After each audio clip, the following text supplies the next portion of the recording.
Karibu tena katika channel yetu ya Football Mobile Play. Usisahau kusubscribe, kulike na kushare na kucomment kama una maoni mbalimbali. Leo nataka nikuelekeze namna ya kuwatafuta wachezaji kama waoni kwenye game plan yako. Kuna watu wamenitumia SMS, wamecomment kwenye video zilizopita kwamba wanataka kujua namna ya kuwatafuta wachezaji wao ambao waoni kwenye game plan zao. Mfano hapa kwenye game plan, nikienda kwenye game plan hapa, kiingia kwenye wachezaji au kwenye substitution inaonekana na wale kwenye first 11 wapo, lakini ukija kwenye reserves huko kuna wachezaji unawakosa.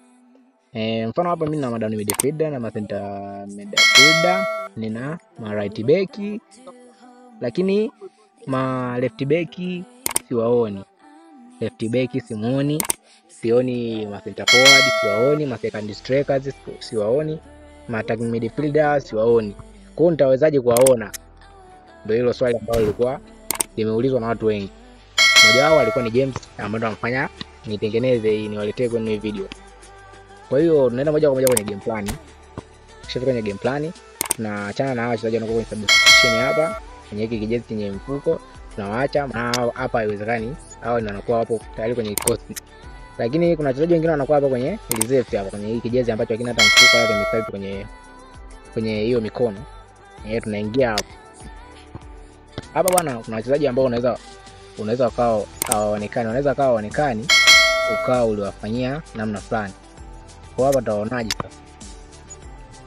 Tunafika kwenye hii sehemu imeandikwa filter hapa. Hapa upande wa kushoto juu, nagusa hiyo filter. Alafu hapa ni sababu ya wachezaji wengine kutokuonekana, ni kwa sababu nilikuja kwenye hii sehemu ya kuwatafuta wachezaji kwenye position, nikawachagua nataka niwaone ma right back, ma down midfielder, ma defensive midfielders, ma center midfielders na ma left midfielders. Lakini kuna wengine hapa ambao wapo, mfano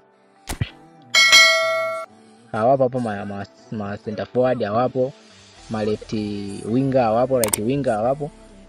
Kwa hiyo nikitaka niwaone hao ma right winger na kuja kwenye hiyo filter hapo, then unaweza kaja kwenye hii position kwa wagusa hao ambao wa select na kubonyeza done. Wanaweza wakaja wote, tumeona wamekuja center forward na right winger wamfika hao ambao wote hawakuwepo. Lakini njia nyingine unaweza ukaliset hapo. Mfano uko kwenye position hapa, ulikagua hawa wakawa wanaonekana wachache, ma center forward hawapo, ukaja kwenye filter ukaliset. Njia ya pili hapo unaliset, unagusa hapa juu kushoto juu na kuna reset, then unapiga done, unaweza kwenye done. Wachezaji wote wanaonekana kwenye kikosi kama hivi. Hizo ndio namna za kuona wachezaji wako ambao waoni. Narudia tena, unakuja kwenye haka sehemu haka, then unakuja kwenye filter, alafu reset huko juu na kubonyeza done, kubali. Hapo utakuta wachezaji wako wote wapo kwenye reserves huko.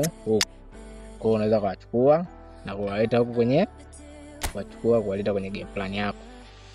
Asante, usahau kusubscribe, kulike, comment na kushare kwenye channel yetu ya Football Mobile Play kwa msaada zaidi kwenye game la football. Tena